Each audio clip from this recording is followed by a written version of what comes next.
Now I've just stopped in again at this live seafood job we've been working on, because what I want to do is test up the water and make sure everything's okay so they can get their first batch of live seafood.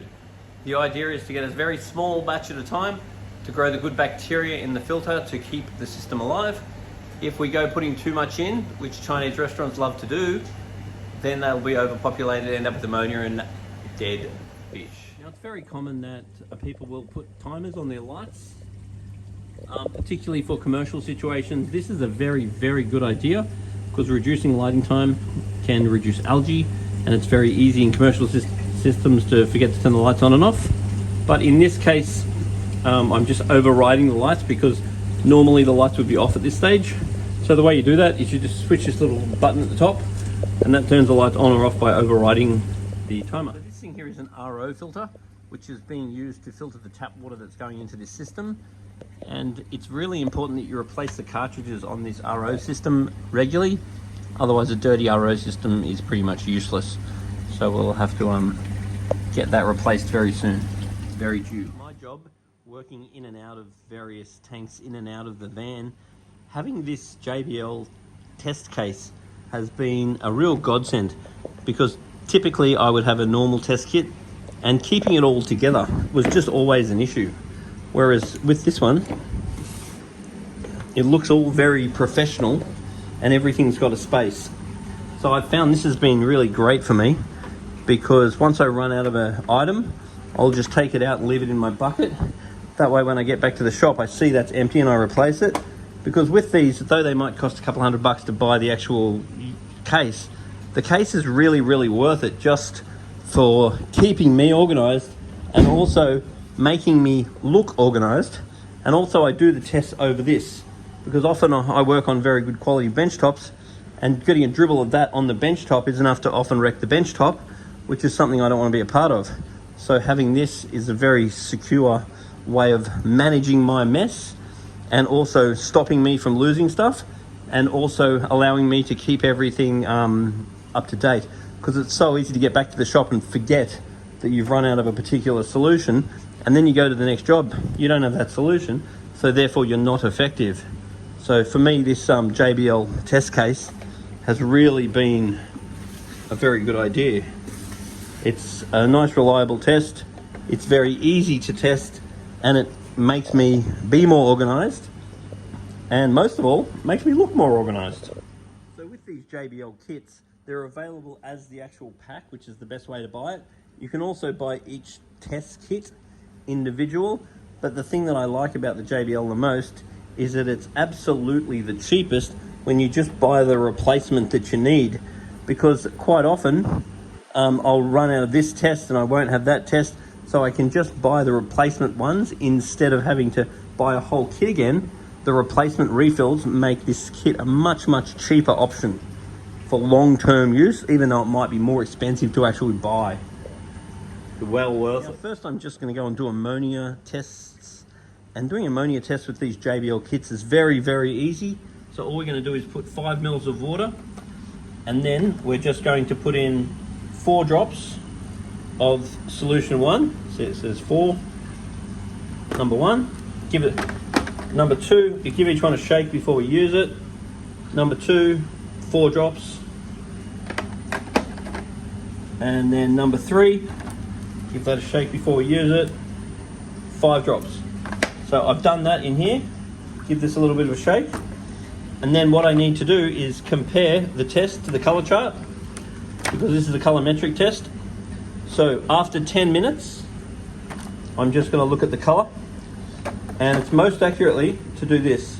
So what you're actually going to do is pop that in there, and then you get a control, which is just 5 mils of water. And then you can just go like this, and you can find out what the color is. So this one is near 0, but I haven't waited 10 minutes yet. So after 10 minutes, I'll review that and I'll record the results. Every time you test results, you need to record results. Now doing a JBL nitrite test is very easy. All I'm going to do is put 5 mils of water. I'm going to put 5 drops of 1 and 2 drops of 2. So nitrite is NO2, because basically ammonia breaks into nitrite and nitrite breaks into nitrate. I've just done this test, so you can clearly see that that is not yellow. So there is a little bit of nitrite in the water. Now nitrite will be the result of second-degree fish waste, or it can come in tap water quite commonly, or it can be the result of your media or your gravel not being cleaned properly. That can cause nitrite too. So right now there is a little bit of nitrite in the system, which means the system is cycling. And cycling means that you're growing the good bacteria, and the good bacteria that grows in this system is what will protect the fish in the future by breaking their waste down. I'm doing a JBL nitrate test. NO3 is nitrate. And the way you do this test is very simple. I just get that little spoon and I just scoop a flat scoop of the nitrate powder. Then I'm going to put in 6 drops of this, 6 drops. So basically the scoop goes in, actually 2 scoops go in, 2 scoops in, 2 scoops, and 6 drops, and wait a minute, and then I can compare the color. So I've not waited a minute yet, but there's basically not going to be any nitrate because it's a brand new system. So unless it's coming the tap water or out of the gravel, I would not expect to get nitrate, and at this stage, I don't. Now the JBL KH is a titration test, not a colorimetric test. A colorimetric test is where you compare the colors against a color chart. A titration test is where you count the drops. So see there's a little question mark, because they don't know how many drops you put in. Because you go 1 drop, shake, 2 drops, shake, 3 drops, shake, 4 drops, shake, until the color changes from blue to yellow. And when it goes boop, across to yellow, then you know the level. And in this case, the level was 6, which is a little bit on the low side, but totally acceptable. I would normally want to run this system around 8. So that's fine for now. And if I do want to raise that level, I just need to put some calcium carbonate in, some buffer. And I'm not going to do that right now because it's a new system. I don't mind it being low at the start because that means higher pH, which means more ammonia toxicity.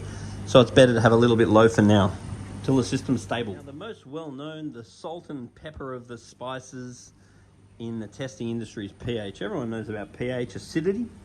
So I've just done a pH test, and the pH is nice and alkaline, which is exactly what we want in this particular tank. We don't want it going acid. So now I'm just going to check the salt level. So we've got a little bobby hydrometer in here. So according to the bobby hydrometer, our salt level is sitting about 1.022 or thereabouts. Now we'll just check with the floaty hydrometer. Now with these hydrometers, the most important thing is to make sure there's no bubbles on the arm. Because if there's bubbles on the arm, you see it'll float up. And a new hydrometer is terrible for this because there's high surface tension on the arm.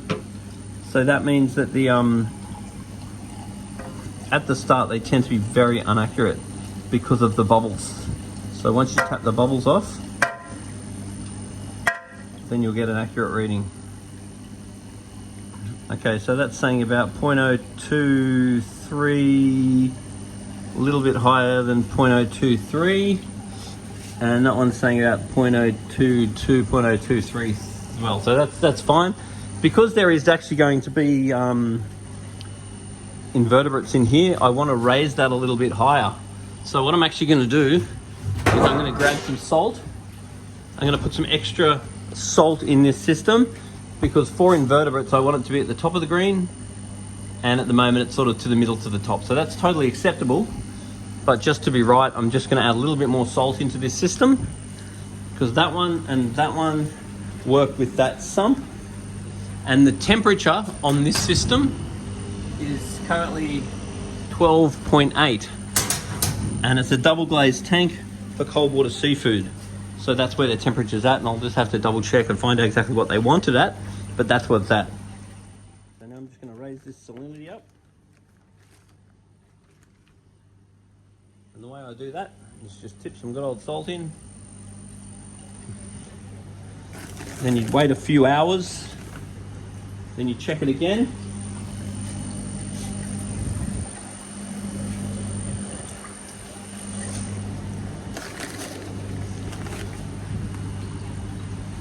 So once that's all dissolved in, I can get another check.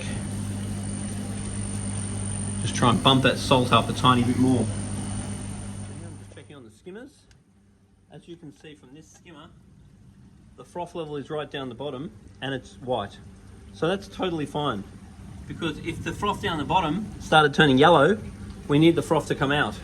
But because it's white, it doesn't make much difference. But what I'm going to do anyway is shut this tap off, because if I close that tap a little bit, then the bubbles will raise in this neck. If I open the tap a little bit, then the bubbles will decrease in the neck. So you just play around with that until you get it right. And at the end of the day, it's the yellow bubbles that need to come out. So you don't really care where the white bubbles are, because the yellow bubbles are the ones that count. So I've just shut that off all the way. So that's starting to creep up now. See the way it's creeping up? And then you let it creep up, and then you sit on it for a while, then you change it a bit, then you sit on it a while, then you change it a bit. This is not one of those things where you just go boom and just set it, because you need to let it settle. So that's coming up nicely now, but I'll keep an eye on that during this service. And if the white bubbles stay where they are, I'll be very happy. But if the white bubbles start coming out, I need to open this tap up. If the white bubbles are too far down like they were, I needed to close this tap off. And the two big things that will make a difference is how powerful the pump is, how much you restrict the water leaving the system, and what the water level is. Now this skimmer, you can see, is skimming very well. It's skimmed out a whole lot of crap. And currently the sorbate is fairly white. So this needs to get a clean. So the way that I clean this is I just pull this top off, and I go on and give it a good clean. The main thing I'm trying to clean is inside here. And you really want to do that twice a week. Now the other thing that we need to do every single service is check on the water level. So the water level in this tank is very good. The water level in this tank was a little bit low, so I've just topped that up. And then the water level of that tank is the tank itself, because evaporation needs attention. And this tap's a pain in the ass to turn on and off. I'll just turn that off again now.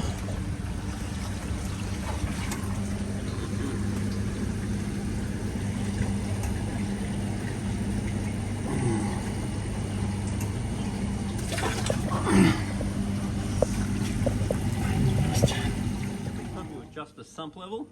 You also need to keep an eye on your skimmer, because if you've raised the level in that, we expect that we might have to adjust the skimmer, because how much the skimmer froths will be somewhat governed by the amount of water in the sump. So you just keep an eye on that. After a while you should get the idea and it should stay stable, but in a new tank just be aware of it. And this one's skimming nicely now. So far so good. For our cold water system, the water is cold, the salt level is basically right now, pH is good, ammonia is good, there's a tiny little bit of nitrite, and there's basically no nitrate. So this system here could definitely have some stock in it now, but if we want it to be super safe, probably just wait till next week, and that will give the nitrite a little bit more time to break down. Nitrite can be detoxed using products like fraction.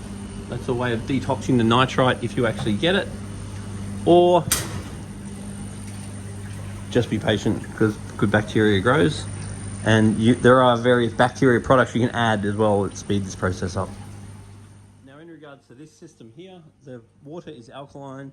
There's basically no ammonia in the water, tiny little bit. There is a tiny little bit of nitrite, the same as the other tank. There's basically no nitrate, and the KH is 8. So in a perfect world, probably wait one more week for that particular tank. And now let's just have a quick check on the salt level. So first we'll just check the little bobby one. Now you've really got to check the bobby one somewhere where it's not going to bob, because it's not actually accurate if it's bobbing around like this. So this is saying it's just underneath the green. So now I'll compare it with our hydrometer here. Make sure there's no bubbles on the arm. And then we just check this level. And it's also, so it's just under the green is what the bobby one said, and just under the green is what it is. So 0.019 is a perfect salt level for a fish tank for live seafood. I would actually prefer it slightly lower, which it might go slightly lower because I did just fill the sump up. So I'm very happy with that. That's a very good level. And the temperature of this water is 27 degrees, and I'm happy with that. That's a good temperature for any tropical fish you want to put in there. So this tank, along with this tank, if you did put live seafood in now, it wouldn't be the end of the world, because as far as seafood's concerned, a tiny bit of nitrite's not actually that bad compared to what I test in most people's seafood tanks that they run. But in a perfect world, another week, and that one should be good to go too. Now, I've tested this water in the freshwater one, and the GH is quite high, because I did add a little bit of salt in there, because fish like barramundi and various things that may end up in there like the GH and salt a little bit high, so that was done. I tested the ammonia, and it looked like there was a little bit, so I retested it, and I don't think there is any, because often if you get a dirty test tube, you'll get a false positive reading. So if you get a reading that you're not sure of, it's best to retest it, which I did in this circumstance, and that looks like there's a little bit, and that looks like there's none. As well as a tiny bit of nitrite. So all the systems have had a tiny little bit of nitrite. It's only a tiny bit, like 0.1. It's not the end of the world, but it would be better if it wasn't there. So another week for that tank would be better. The pH is high, there's basically no nitrate, and the KH is 6. So I'm very happy with that. And the temperature in there is room temperature. I need a solution here for the lobsters, because lobsters are going to chop this airline. So I'm going to have to look at some rigid pipe or some strong flexible to put over the top of this to stop the lobsters from eating the line. There's a fun little challenge. Put a little comment in the comments section if you've got any ideas what you do. After playing around and checking on this system, my conclusion would be that adding a little bit of live seafood is definitely an option, but waiting 1 week would be an even better idea.